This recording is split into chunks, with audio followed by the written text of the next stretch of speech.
mental kita yang keliru.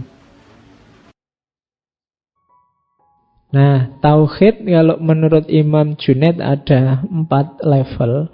Imam Junaid itu salah satu yang juga diikuti oleh Imam Ghazali. Ini baunya kan kayak ketika Imam Ghazali membagi ada awam, khawas, khawasul khawas, dan seterusnya. Imam Junaid lebih dulu membagi ini. Tauhid itu ada tauhidnya orang awam, ada tauhidnya orang alim, ada tauhidnya orang khawas dan khawasul khawas. Kalau orang awam itu ya kayak kita. Kayak kalian kalau saya tanya tauhid itu apa? Tauhid itu mengesahkan Allah, bersaksi bahwa satu-satunya Tuhan hanya Allah. Berarti awam.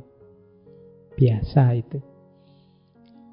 Katanya Imam Junaid, ada satu cirinya orang awam biasanya apa? Dia masih takut dan berharap dalam hidupnya terhadap hal lain selain Allah.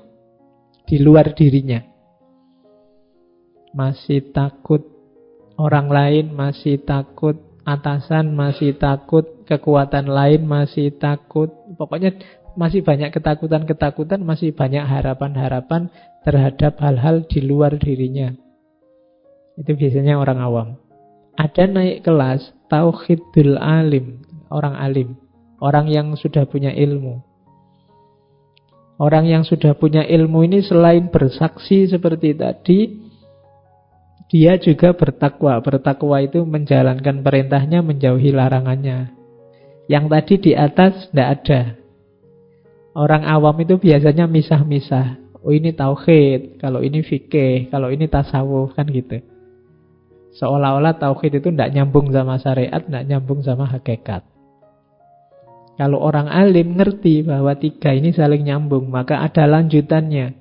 Yakin pada Allah juga bertakwa. Tapi masih punya harapan dan ketakutan. Cuma harapan dan ketakutan ini pada dirinya sendiri. Kalau tadi kan pada di luar dirinya. Kalau orang level alim, harapan dan ketakutannya pada dirinya sendiri.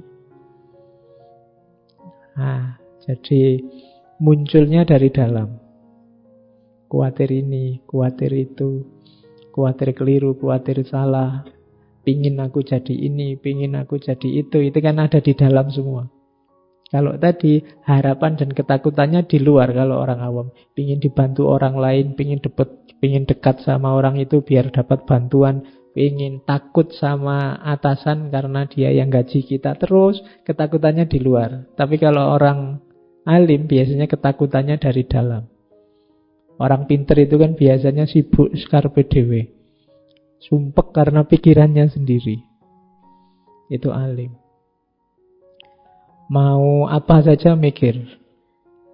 Mau minum ini, kira-kira pantas enggak ya lagi ngomong gini minum.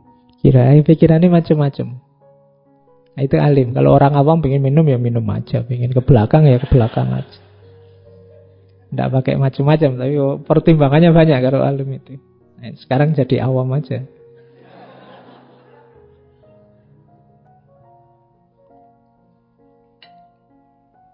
Nah, terus ada lagi satu level lebih tinggi. Level lebih tinggi ini sebagaimana tauhidnya orang awam, orang alim, tapi sekarang harapan dan ketakutan itu hanya Allah. Sandarannya. Jadi kalau alim tadi kan harapan dan ketakutannya ada dalam dirinya. Kalau khawas itu sudah khauf dan rojaknya Allah. Itu orang khawas. Ada lagi lebih tinggi dari khawasul khawas, harapan dan ketakutannya sudah tidak ada lagi, satu-satunya yang ada hanya Allahnya. Kenapa? Dirinya sendiri sudah ditepikan. Orang khawasul khawas itu sudah tidak mempertimbangkan dirinya. Yang ada hanya Allah. Makanya sufi itu dikatakan bahwa kalau dia berjalan, Allah yang jadi kakinya. Kalau dia bicara, Allah yang jadi mulutnya. Kalau dia melihat, Allah yang jadi matanya. Nah, ini menunjukkan bahwa posisi dia sekarang digantikan oleh Allah. Hasrat duniawi, ambisi duniawi disisihkan. Kemanusiaan dan macam-macam ditaruh di pinggir. Disisihkan bukan dibuang, ditaruh di pinggir. Yang di tengah hanya Allah. Makan, minum, pangkat, jabatan, semua yang dunia itu di pinggir. Yang di tengah hanya Allah. Makan, waktunya makan, ya makan. Secukupnya saja untuk memenuhi kebutuhan menghidupkan Allah dalam dirinya. Dunia juga begitu, diambil secukupnya saja. Sebutuhnya saja. Dia sudah di pinggir. Oke, itu level-levelnya tauhid. Orang bisa sampai ke level khawasul khawas kalau dia mengalami ini. Fana. Jadi fana itu ketika seorang sufi begitu terpesona dengan Allah, ini nanti hubungannya sama mahabbah, saking terpesonanya dia tidak sadar apapun selain Allah. Ini yang jatuh cinta mesti pengalaman semacam ini. Jadi ketika kalian begitu jatuh cinta sama siapa, itu kan dunia ini sudah tidak penting lagi. Ya bahasamu kan dunia milik berdua sudah kan. Ya, yang lain tidak dihitung sama sekali. Pokoknya dianggap hanya ngontrak, hanya kos saja. Pokoknya kita yang punya berdua. Kenapa bisa rasa ini muncul? Karena terpesona tadi. Kamu jatuh cinta itu kan terpesona awalnya. Masuk biasa-biasa kan enggak? Kok kamu jatuh cinta? Enggak tahu, tapi biasa itu. Enggak cinta itu namanya. Jatuh cinta itu ada wow, ada terpesona yang bikin kamu bingung, puyeng, tujuh keliling. Kalau enggak ketemu sebentar aja, pengen ketemu luar biasa, kangennya. Nah, ini orang mengalami ini tapi sama Allah.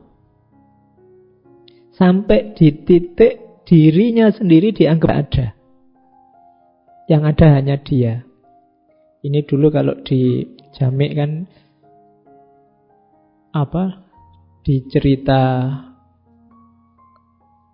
Yusuf Zulaikha atau di Nizami di cerita Laila Majnun itu, ketika orang sudah dirinya sendiri dianggap tidak ada, tidak penting.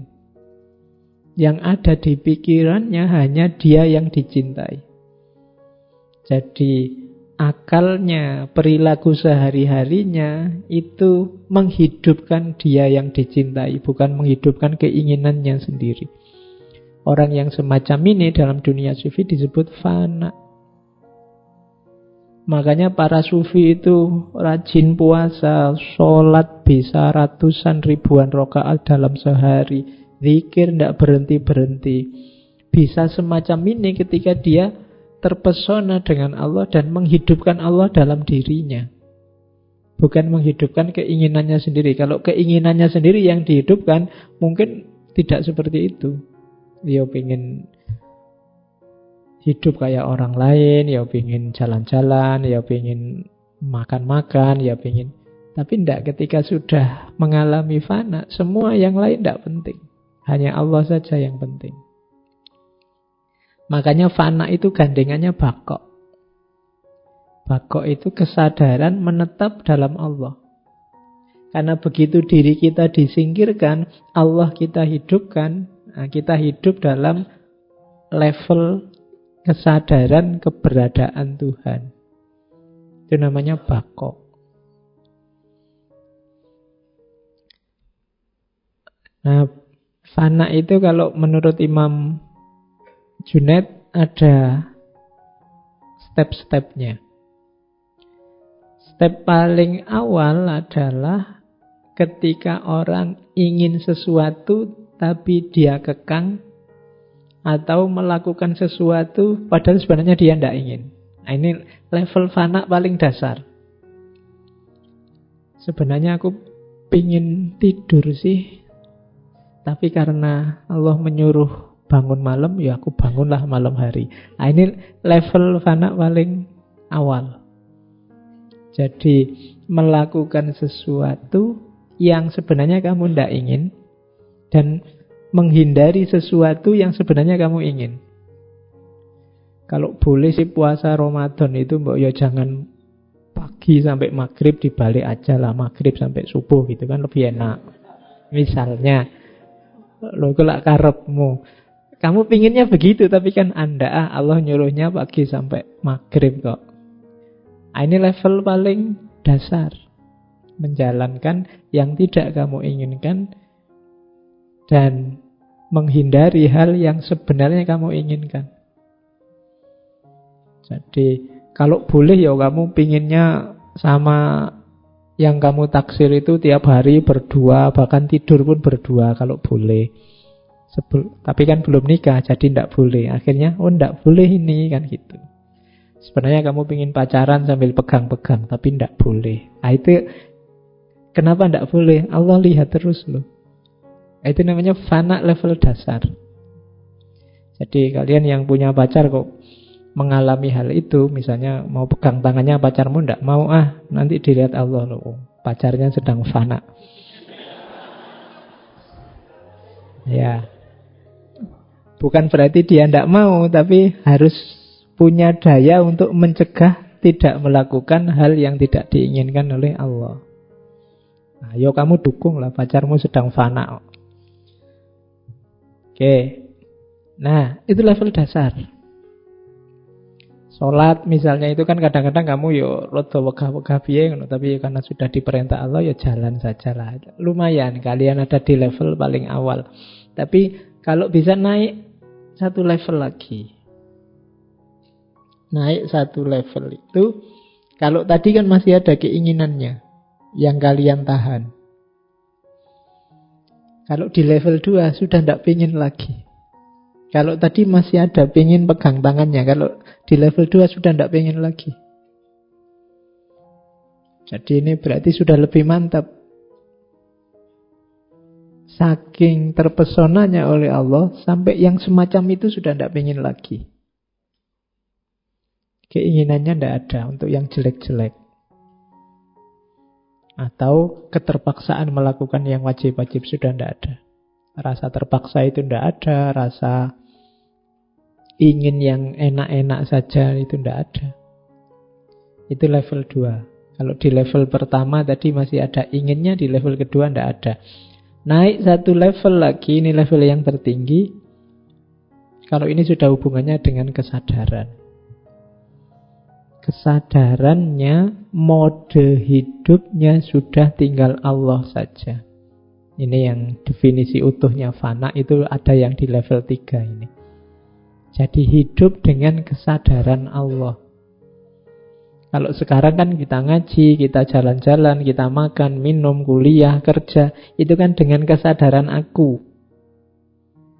Aku yang manusia, aku yang dosen, aku yang mahasiswa, aku yang pegawai, ini kan kesadaran aku. Orang fana itu kesadaran ini sudah tidak ada. Yang ada adalah kesadaran Allah. Seperti orang jatuh cinta tadi, yang ada di pikirannya hanya Allah saja dan Allah terus. Aku ini hamba Allah, aku ini makhluknya, aku ini pokoknya terus itu kesadaran Allah terus menerus. Sisi kemanusiaannya ada di pinggir.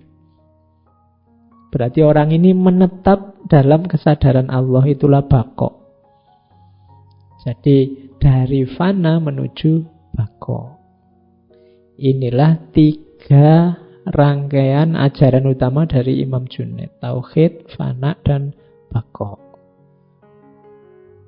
Ajaran yang lain, zuhud. Kalau zuhud, Imam Junaid itu moderat.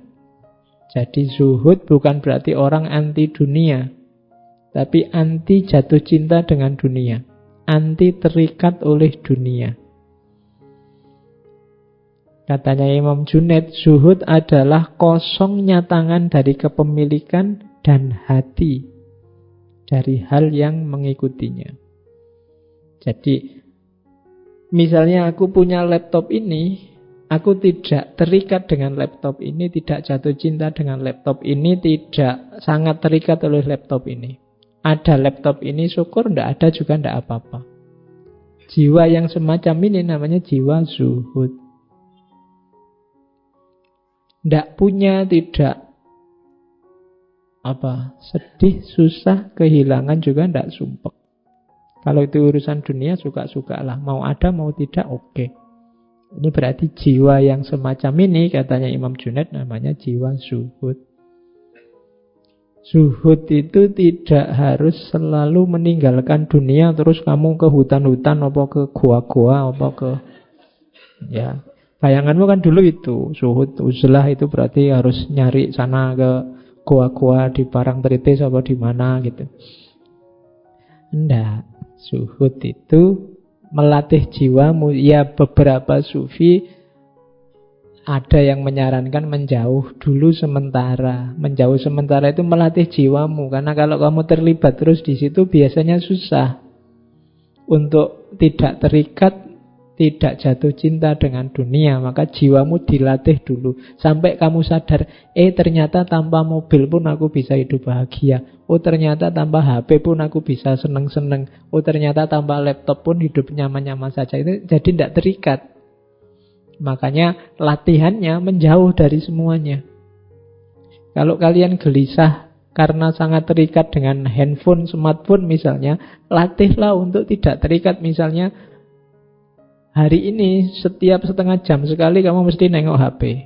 Besok saya latih 2 jam tidak tak tengok. Kalau sudah sukses 2 jam nggak nengok, ternyata 2 jam nggak lihat HP juga tidak apa-apa. Itu ya tidak pilek, ya tidak batuk. Misalnya, besok ditambahi lagi 4 jam, tambahi lagi setengah hari sekali lah. Nanti bilang ke teman-teman, ya saya buka HP cuma jam 12 siang sama jam 6 pagi misalnya. Jadi mohon maaf ya, kalau ada yang penting sekali telepon aja misalnya. Lama-lama kamu akan sadar, ternyata ya tidak harus selalu terikat. Apapun itu dunia bisa kamu begitukan. Kalau kamu sudah sukses tidak terikat oleh apapun, itulah namanya jiwa zuhud. Jadi bukan berarti meninggalkan dunia. Malah jangan sampai orang sufi itu menyusahkan orang lain karena tidak punya apa-apa. Ya punya apa-apalah, kerjalah. Katanya Imam Junaid, seorang sufi tidak seharusnya berdiam diri di masjid dan berzikir saja tanpa bekerja.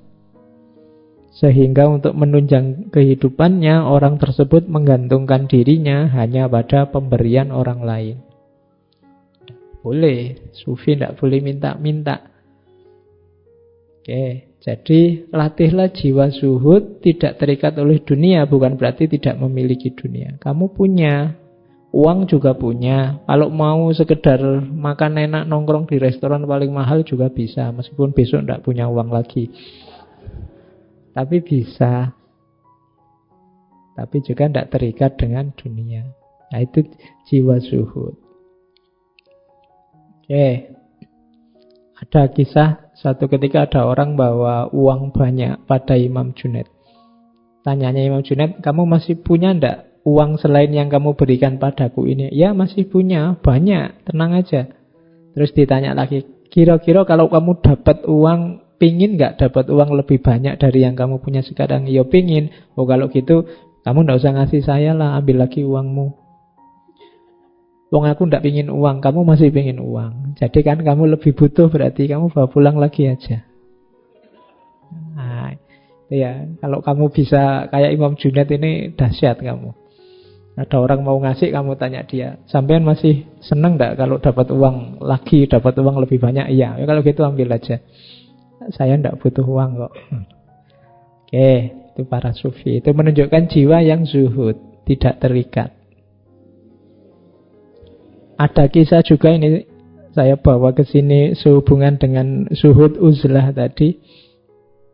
Hati-hati dengan menyendiri. Tadi meskipun sekali-sekali kita harus menjauh, tapi jangan. Ada cerita muridnya Imam Junaid yang merasa, wah, aku level sufiku sudah tinggi. Kemudian murid ini, aku ingin hidup sendirian biar tidak terganggu orang lain. Aku pengen uzlah, pengen tirakatan sendirian, ingin menyendiri. Kemudian dia mengasingkan dirinya. Waktu asik uzlah, tiba-tiba satu malam datang orang membawa onta, kemudian ayo ikut saya, tak antar ke surga. Dia ikut, terus dibawa ke satu tempat, di situ banyak orang ganteng-ganteng, orang cantik-cantik, makanan enak, macam-macam. Kegembiraan yang luar biasa. Sering tiap malam datang ke sana, dibawa ke tempat itu. Terus suatu ketika dia cerita pada muridnya Imam Junaid yang lain, aku itu tidak tahu, mungkin karomahku sudah luar biasa. Jadi tiap malam aku itu dijemput semacam dibawa ke surga. Nah, terus Imam Junaid dengar kata-katanya murid ini. Akhirnya dipanggil murid itu terus bilang, nanti malam kalau yang menjemputmu datang lagi dan kamu dibawa ke sana, coba ya kamu pas di sana ucapkan la haula wala quwata illa billahil aliyyil azim. Nah, murid ini ikut petunjuk gurunya. Meskipun dia ragu-ragu. Guru ini syirik aja, nggak suka ada orang seneng. Iya. Akhirnya ya cobalah, begitu benar malamnya dijemput, kalimat ini diucapkan. Begitu kalimat la haula ini diucapkan, semua keindahan di sekelilingnya lenyap. Akhirnya dia melihat bahwa ternyata dia hanya dibawa ke tempat pembuangan sampah yang di situ banyak tulang-tulang berserakan. Jadi ini isyarat dari Imam Junaid. Yo hati-hati juga kalau menjalani laku, menjalani tirakat. Harus ada pembimbingnya. Jangan jalan sendiri, hati-hati. Karena seperti di minggu lalu Imam Haris Al-Muhasibi, bisikan itu bisa dari nafsumu, bisa dari setan, bisa dari Allah. Awas keliru, kamu butuh pembimbing. Oke. Ini sehubungan dengan zuhud dan uzlah. Terus tawakal. Definisinya Imam Junaid tentang tawakal agak unik. Tawakal adalah kesadaranmu bahwa engkau adalah miliknya Tuhan. Seperti sebelum diciptakan, seperti sebelum engkau terjadi. Jadi, kalau ingin tawakalmu sejati, kamu harus punya kesadaran seperti dulu kamu belum ada. Pas kita belum ada kan, kita tidak tahu kita jadi anaknya siapa, lahir di mana, kulit kita hitam apa kuning apa putih, rambut kita keriting apa lurus apa. Kita kan tidak tahu sama sekali, semuanya Allah yang menentukan. Dan begitu kita lahir dengan kondisi kita kan kita terima apa adanya. Kamu kan tidak protes. Kok aku lahir di sini ndak balik lagi kan ndak. Semuanya yang milih kan Allah dan kita terima. Jadi jiwa seorang yang tawakal itu kembali pada masa sebelum kamu ada, sebelum kamu diciptakan. Sadari bahwa kamu itu sepenuhnya haknya Allah, miliknya Allah. Nah, kalau kita sudah punya level kesadaran ini, berarti kita bisa ada di level tawakal. Oke. Jadi itu ajarannya tentang tawakal. Ada lagi tentang mahabbah. Kalau mahabbah itu gantinya sifat orang yang mencintai dengan sifat orang yang dicintai. Jadi orang jatuh cinta itu adalah orang yang merelakan dirinya lenyap dan menghidupkan yang dia cintai. Cinta sama Allah juga begitu. Makanya di antara wujudnya mahabbah nanti fana tadi. Kalau masih belum rela, masih ada ego, masih ingin menang sendiri, ingin mewujudkan keinginannya sendiri, sebenarnya level cintanya belum tinggi. Level cinta yang paling tinggi itu ketika lenyapnya diri kita, sifat-sifat kita, ganti dengan hadirnya yang kita cintai dengan sifat-sifatnya. Makanya sufi itu kalau sudah makomnya tinggi sering disebut mencapai takholak bi ahlakillah, berakhlak dengan akhlaknya Allah. Karakternya sudah karakter Allah, bukan lagi karakter manusia, karena yang karakter manusia sudah disingkirkan, kalah oleh kecintaan pada Allah. Nah, ini mahabbah. Berarti untuk ngecek kita ini sudah jatuh cinta beneran apa belum, itu diantara cirinya sifat-sifat kita ini coraknya ilahi atau manusiawi. Kalau masih banyak manusiawinya, ya sebenarnya kita belum jatuh cinta sama Allah, belum ada mahabbah. Terus kalau ini musyahadah, di antara ahwalnya seorang sufi adalah musyahadah.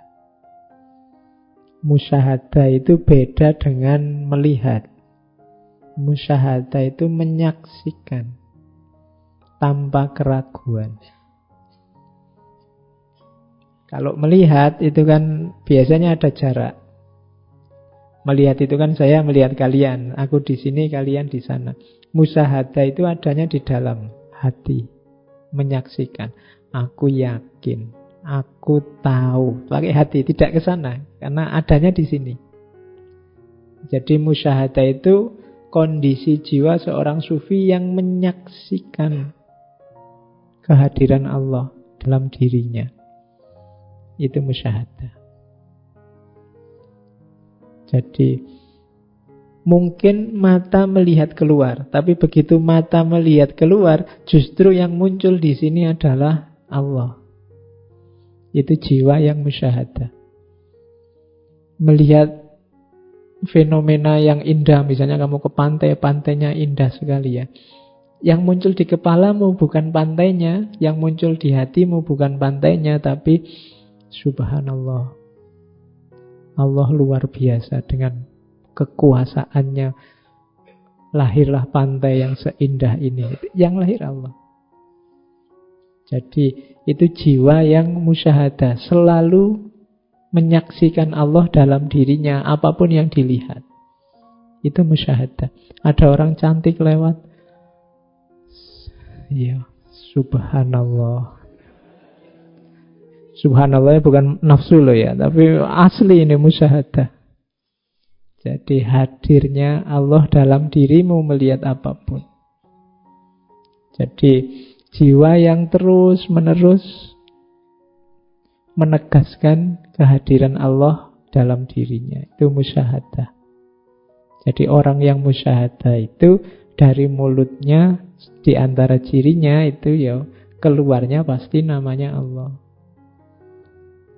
Meskipun yang dilihat dunia, yang dilihat alam semesta, mungkin lihat wajahmu, tapi ya keluarnya astagfirullah, Allahu Akbar, subhanallah, masya Allah. Itu spontan. Kenapa? Dirinya selalu musyahadah.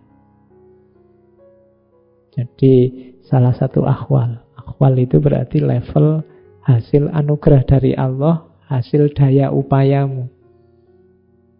Allah memberikan kondisi jiwa yang sudah musyahadah. Jadi kamu mengalami apapun, melihat apapun, mendengar apapun, melakukan apapun, yang dalam dirimu muncul itu selalu Allah, tidak ada yang lain. Apapun selalu kamu sambungkan dengan Allah. Itulah kondisi jiwa yang musyahadah. Terus makrifat. Imam Junaid punya definisi yang berbeda tentang makrifat. Selama ini kan kita mendefinisikan makrifat itu kondisi jiwa yang tahu segalanya karena anugerah dari Allah.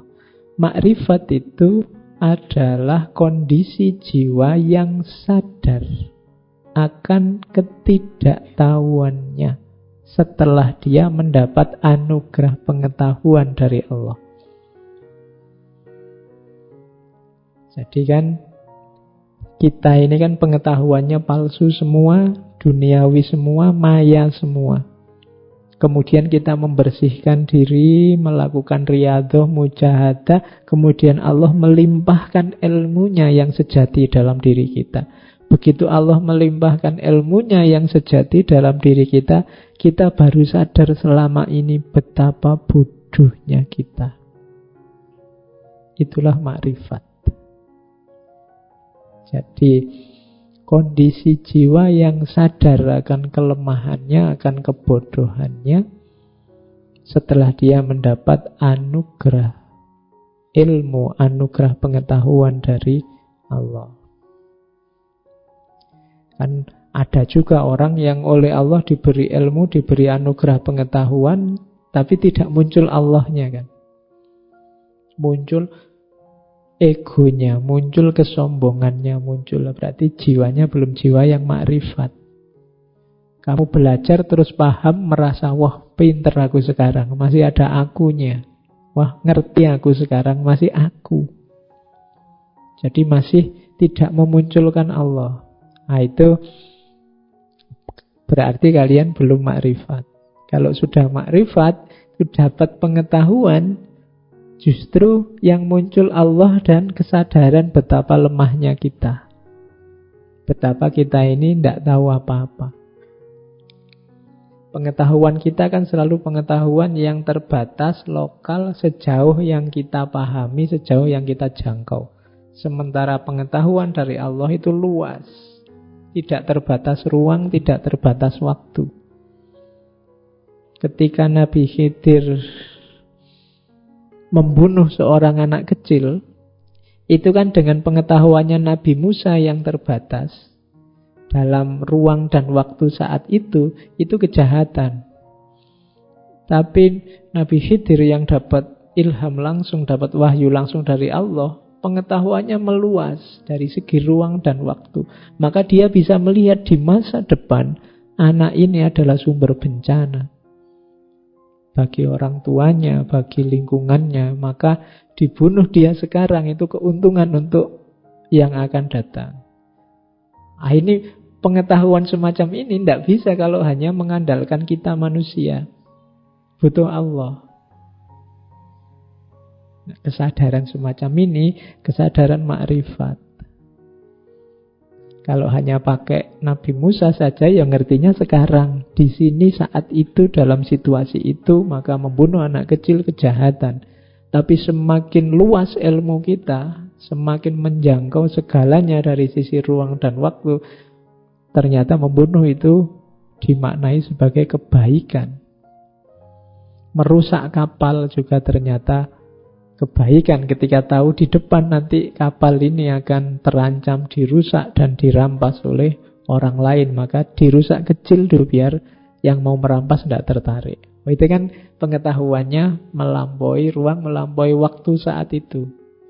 Sementara kita manusia, pengetahuan kita tidak bisa keluar dari ruang dan waktu saat ini.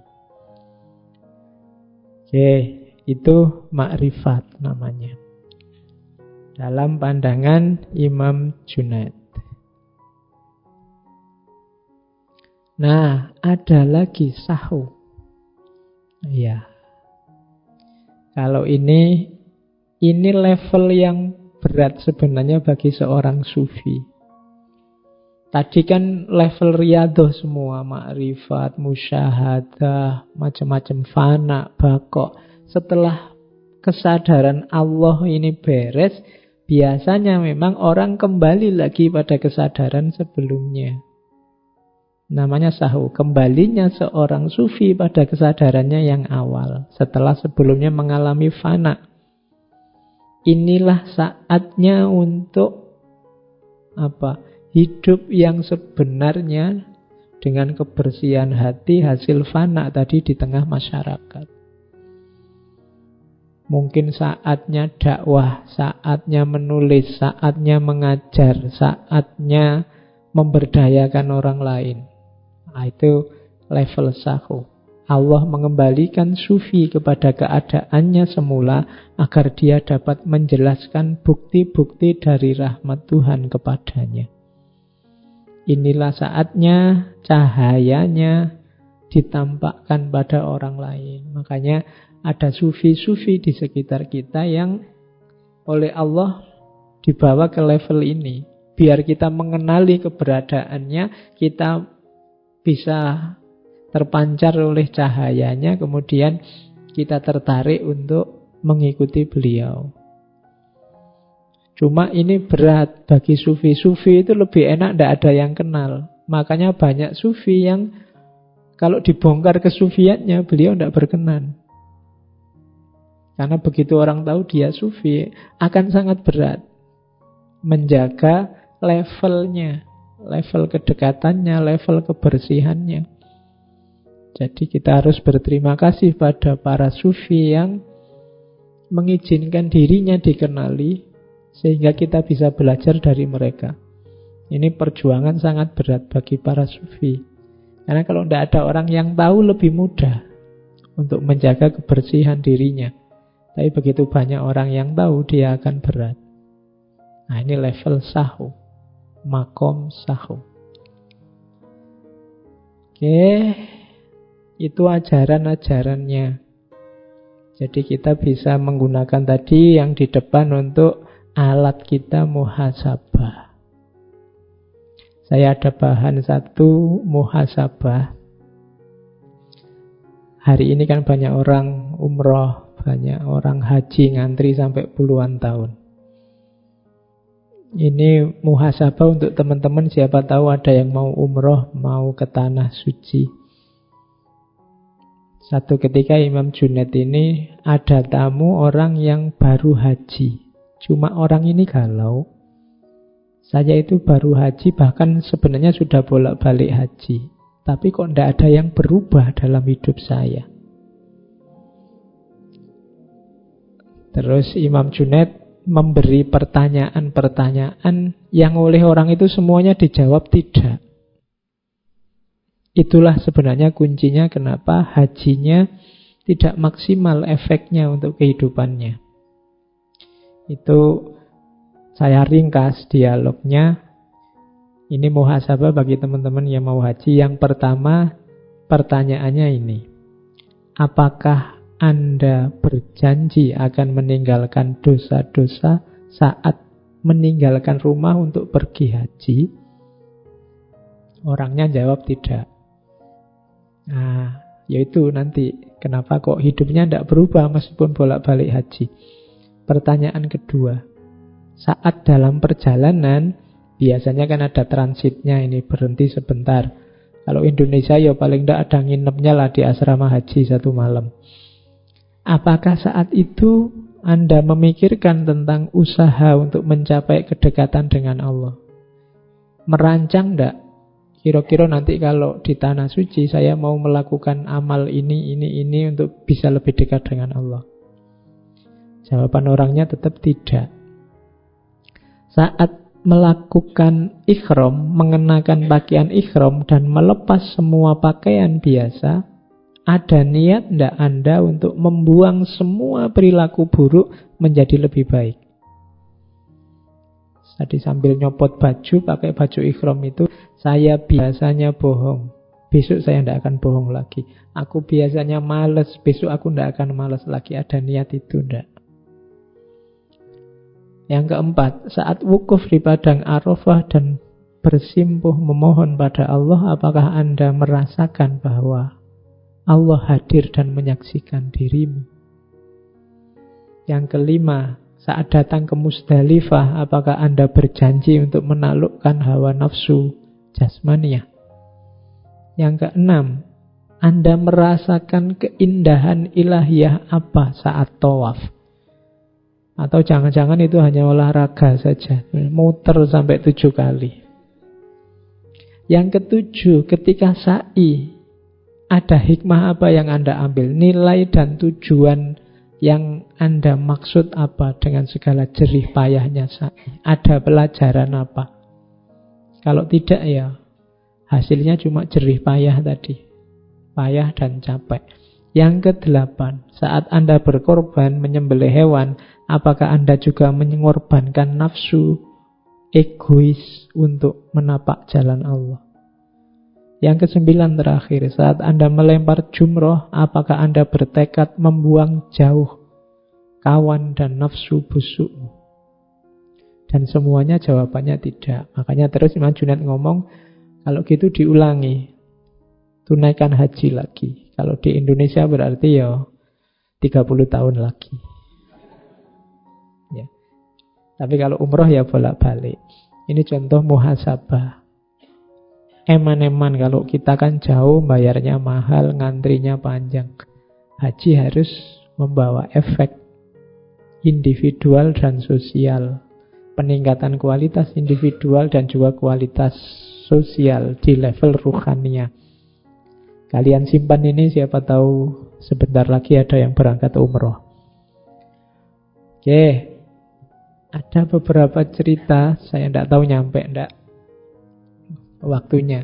Ini cerita ketika Imam Junaid harus memutuskan hukuman untuk Abu Mansur Al-Hallaj. Jadi Imam Junaid ini kan gurunya Al-Hallaj, tapi sekaligus beliau Qadil Qudot, kepala Qadi. Kalau di Indonesia tidak ada Qadi. Jadi saat itu Khalifah Al-Muqtadir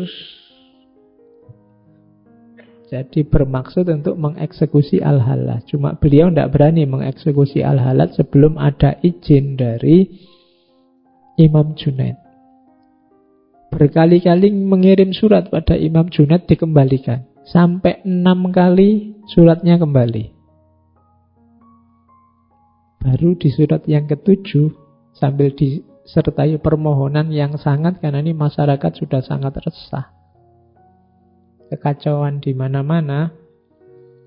Akhirnya di surat yang ke-7 dijawab oleh Imam Junaid, menurut hukum syariat Mansur Al-Hallaj dapat dihukum mati. Tetapi menurut hakikat hanya Allah yang tahu. Jadi jawabannya itu. Ini nanti dijadikan dasar oleh Al-Muqtadir Billah untuk mengeksekusi Al-Hallaj. Jadi ini pertimbangan kemaslahatan sosial syariat. Saat itu hakikat Allah yang tahu. Nah, itu kalau ada yang tanya. Jadi bagaimana surat itu kembali sampai 6 kali dan baru yang dijawab. Kemudian ini juga kisah bagus, mungkin penting untuk kita hari ini. Ada orang tanya begini, pada masa sekarang ini semakin sedikit dan sulit menemukan saudara-saudara seagama. Kalian mungkin hari ini kan lebih sering berselisih dengan orang satu agamamu. Jawabannya Junaid, jika engkau menghendaki orang untuk memikul bebanmu, maka orang-orang seperti itu memang sulit dan sedikit. Tetapi jika engkau menghendaki orang untuk ikut memikul bebannya, maka orang seperti itu banyak sekali. Jadi kenapa kita hari ini gelisah nyari saudara kok susah? Sesama saudara seagama gegeran terus, kemungkinan mental kita yang keliru.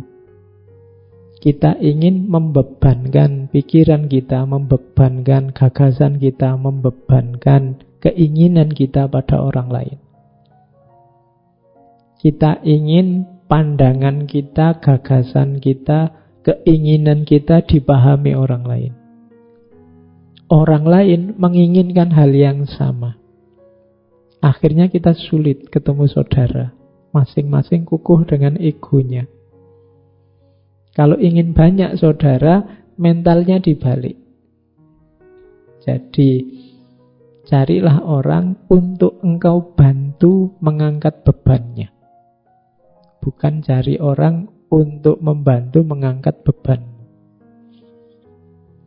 Untuk kita bantu mengangkat bebannya apa berarti? Kita pahami posisinya, kita pahami situasinya, kita bantu mewujudkan harapan-harapannya. Kalau mental kita semacam ini, kita akan ketemu banyak sekali saudara. Jadi mental ingin membantu bukan mental menuntut. Nah, kita kembangkan mental membantu tadi, bukan menuntut. Kalau hanya menuntut, yo lahirnya pasti konflik, masing-masing menuntut. Oke. Yang lain bisa dibaca sendiri. Ini beberapa quotes bagus. Katanya Imam Junaid, seorang fasik yang berakhlak baik lebih aku cintai daripada seorang qori yang berperilaku buruk. Ini isyarat bahwa akhlak itu penting. Orang yang dosanya banyak, fasik, tapi akhlaknya bagus, itu biasanya memang lebih dicintai orang lain daripada qori, orang yang ngerti agama tapi akhlaknya buruk. Akhlak buruk itu ya, yang dia sebarkan hanya kesulitan, mafsadat, kerusakan. Biasanya kurang dicintai. Makanya kalau bisa ya qori yang akhlaknya baik. Nah, ini lebih manfaat. Kemudian makan bersama-sama itu ibarat menyusu bagi bayi. Maka lihatlah dengan siapa kalian makan bersama. Ini kehidupan sosial ya. Kalian bersama siapa, ikut siapa, kelompokmu apa. Itulah tempat kalian menyusu. Menyusu ilmu, menyusu pengetahuan. Perhatikan pada siapa, dalam hal apa kalian menyusu. Kemudian seorang hamba dapat diangkat pada kedudukan yang tinggi di sisi Allah walaupun amal dan ilmunya sedikit. Dengan sebab 4 perkara. Kalau kita merasa amal kita sedikit, kita merasa ilmu kita juga sedikit, kalau ingin derajat kita tinggi, lakukan 4 hal. Murah hati, rendah hati, dermawan, dan berakhlak baik. Ini bisa menyaingi orang-orang yang ilmunya luas dan amalnya juga banyak untuk meningkatkan derajat kita. Ada 3 hal bagi orang awam yang dapat menjadi hijab dari Allah. Yang pertama makhluk, yang kedua dunia, yang ketiga nafsu. Tapi kalau orang khawas, hijabnya 3 juga. Yang pertama pamer amal baik, yang kedua mencari pahala, dan yang ketiga pamer nikmat. Jadi saya tidak tahu kita ada di level mana, tapi jangan sampai punya 6-6-nya. Itu kan 3 untuk awam, 3 untuk khawas. Jangan-jangan kita sudah awam pamer lagi. Kalau orang khawas ya ada yang dipamerkan. Kalau kita tidak ada yang dipamerkan tapi ya nekat pamer. Itu masalah. Oke, saya kira itu Imam Junaid. Nah, ini cerita beliau menjelang wafat.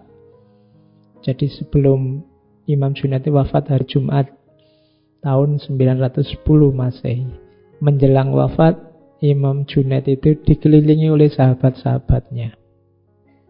Terus beliau sholat sunnah. Cuma karena sakit, sholatnya sambil duduk. Sampai kakinya tidak bisa digerakkan lagi. Ada yang sampai ruhnya sudah mulai diangkat dari kaki. Karena sudah tidak bisa bergerak, sahabat-sahabatnya sudahlah diakhiri sholatnya berbaring saja. Terus Imam Junaid berbaring. Tapi ya beliau tidak mau diam, sambil berbaring ngaji Al-Quran. Hafalan pasti beliau hafal Quran. Sampai khatam. Sampai sekali khatam. Diulang lagi cuma sampai surat Al-Baqarah ayat 70 terus diambil oleh Allah. Jadi 1 khataman plus 70 ayat surat Al-Baqarah. Jadi sholat sunnah bolak-balik ditambah sekali khatam plus 70 ayat surat Al-Baqarah. Itu sebelum beliau meninggal. Tidak usah tanya husnul khotimah atau tidak kalau kayak gini ya. Ya mesti. Oke, saya kira itu teman-teman.